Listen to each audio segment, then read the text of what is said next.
Out of One Piece, Naruto, and Bleach, Bleach is the one that I focus on the least. I have a somewhat love-hate relationship with this anime, but I still highly respect it. And I was really happy when it made a comeback a few years ago, and it was quite the comeback. Hey, what up anyone that's watching? This is View with Ice, and I'm gonna highlight some of the best moments the 1000-year Blood War arc has given us so far. Please like and subscribe for more anime content to come. If you don't like, at least subscribe, because maybe one of these days I will recommend you something that you will genuinely love.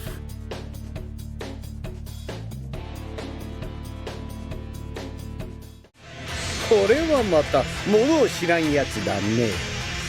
偉大な相手というのは輝いて見えるものだよ。 If I could describe Captain Kurotsuchi in a few words, it would most likely include words like asshole, douchebag, piece of and things of that nature. But even though I have a somewhat dislike of him, he has always been a very entertaining character. He reminds me a lot of Orochimaru. You hate him, but you can't help but respect him. And I loved it when he finally made his presence felt on the battlefield, even having an encounter with the zombified Captain Hitsugaya. In his zombified state, Toshiro was still powerful and even more ruthless, but Kurotsuchi didn't even take very long to deal with him and turn him from the enemy's pawn into his own, and he sifted the tide on the battlefield. As I said, you may most likely not love this character, but you cannot help but respect him from time to time.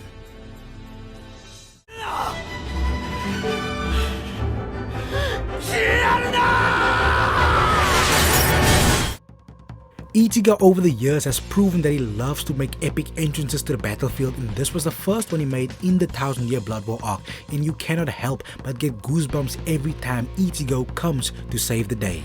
He did, however, not save the day this time, but still came into contact with the Quincy leader for a short but epic exchange of power. Our MC got in a few hits and was even able to do some actual damage, but was ultimately overpowered. It almost looked like this was going to be the end for Ichigo, but during that entire ordeal of him being trapped, he was able to awaken his dormant Quincy powers, and it would save him from the final boss. He took a big loss here, but it will be the start of his new awakening.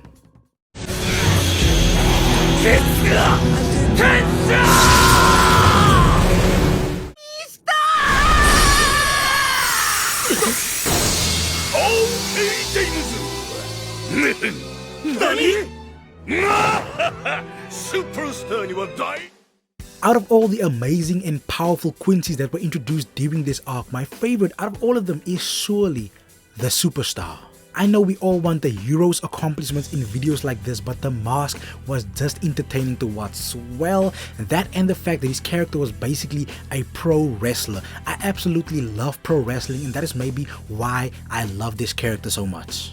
But he also had a great display of power. He single-handedly defeated Ikkaku, Yumichika, and Shuhei, which was impressive because they are not actually what you might call weak characters. He also ended up making quick work out of the 3rd and 9th Division captains, and what makes it even worse is he defeated both of these captains with their Bankai in effect. The Superstar may be a heel, and he also may be a mid-carder in this war, but he surely put on a main event performance.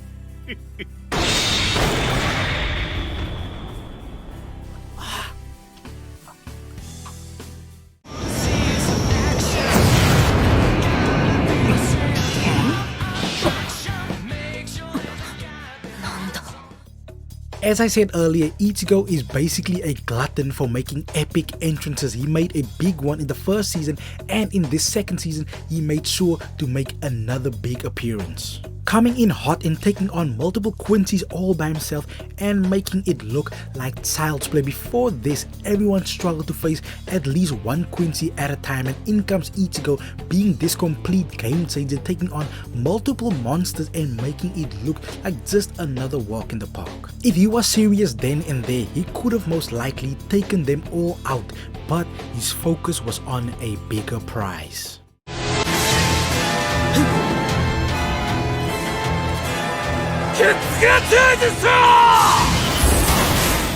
Bankai.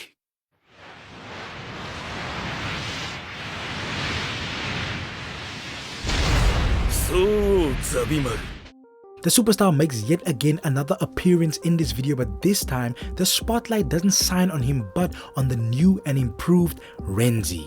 In almost every shonen there is a character we consider to be second to the MC. In Naruto it is Sasuke, in One Piece it is Zoro, in Dragon Ball it is Vegeta, and in Bleach I consider that character to be Renji, and we always love to see these characters get their time to shine. Renji's time training at the Royal Palace turned him into a different beast and got him to awaken his Zanpakuto even more. We saw how the superstar casually took care of 5 powerful characters, but Abarai came in and made quick work of the Quincy. There is most likely a more difficult explanation to why Superstar lost this fight other than the fact that Renji was far more powerful than he previously was, but that doesn't change the fact that he took home a big W.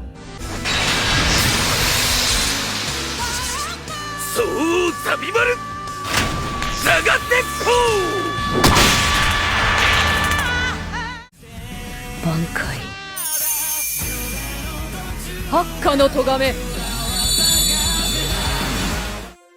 When you think about powerful characters in Bleach, Rukia's name will definitely not be the first, second, third, fourth, fifth, or even 10th name to come up. But Rukia proved here that with her training and her newfound power that she is solely a different force this time around, as he fought someone who operates on fear and also the same Quincy that almost killed Byakuya.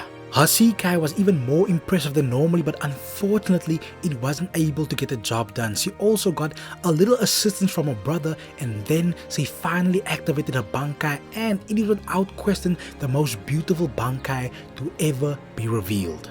Rukia still has a lot of practice to do with her newfound power, but she is on a completely different level now. I'm excited to see what she will do next with her power. Her ability has a lot of drawbacks, but it was an amazing sight.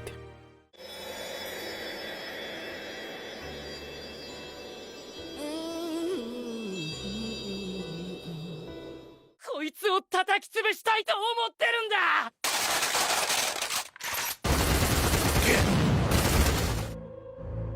Kenpachi always has a big showcase and he never disappoints, and this time he fought Gremmy. I think it is safe to say that Gremmy is one of the most OP characters we have encountered in Bleach.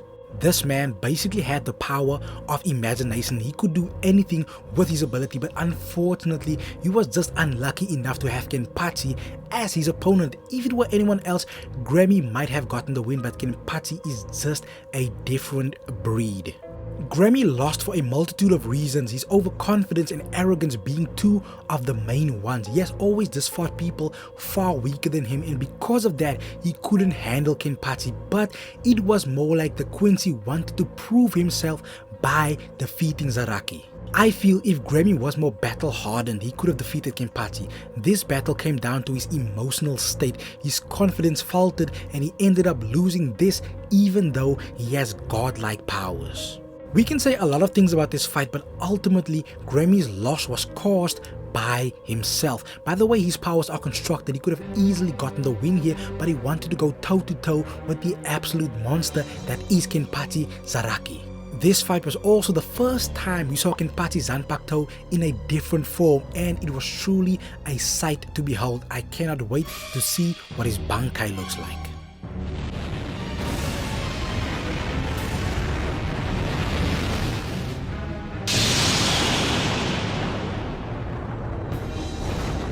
Bankai.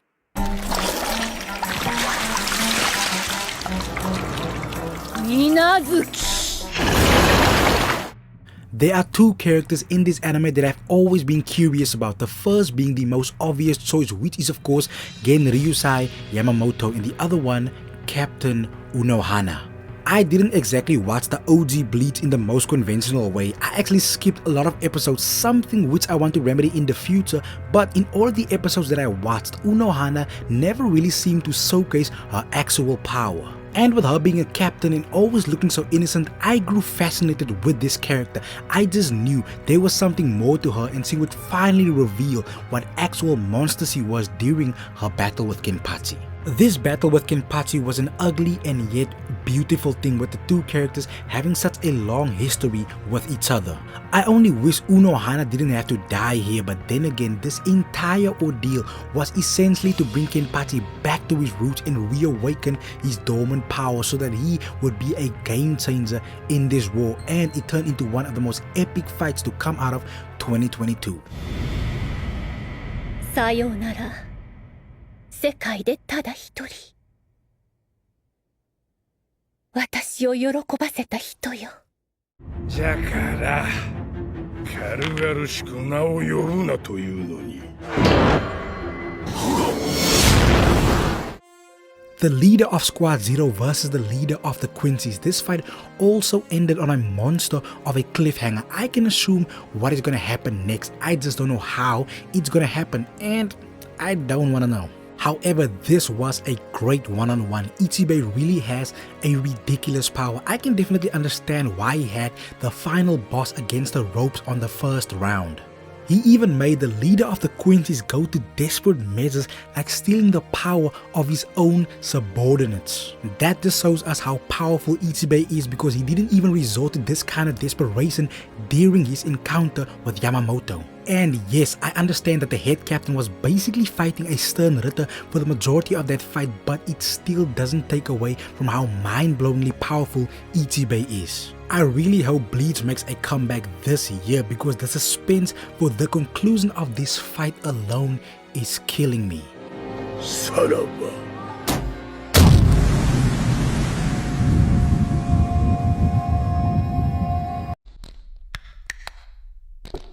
かか10万億死大僧人。I feel I have to finish this video off with Yamamoto versus Yamaha. If there is one thing I have learned watching anime all these years, is that old man characters tend to almost always be amazing, and it is safe to say that Yamamoto is one of the most badass old man characters to have ever graced the anime world. Unfortunately for the head captain, he lost this fight, but him finally showcasing his powers was a dream come true for basically anyone who has watched this anime. I wish I could express how happy I was to finally see his Bankai in action. He didn't have the most graceful or final moments, but this entire showcase was just something special. And you have to respect how powerful he was, because the leader of the Quincy's took a very long time to finally get his revenge. If this was actually a one-on-one fight without any trickery, Yamamoto would have most likely gotten the W, but I have to respect Yamaha by using any means necessary to take down the former head captain, because he was just that dangerous. But on that note, I am going to end this video. Please like and subscribe, and even if you don't like, subscribe, because there are more videos coming soon.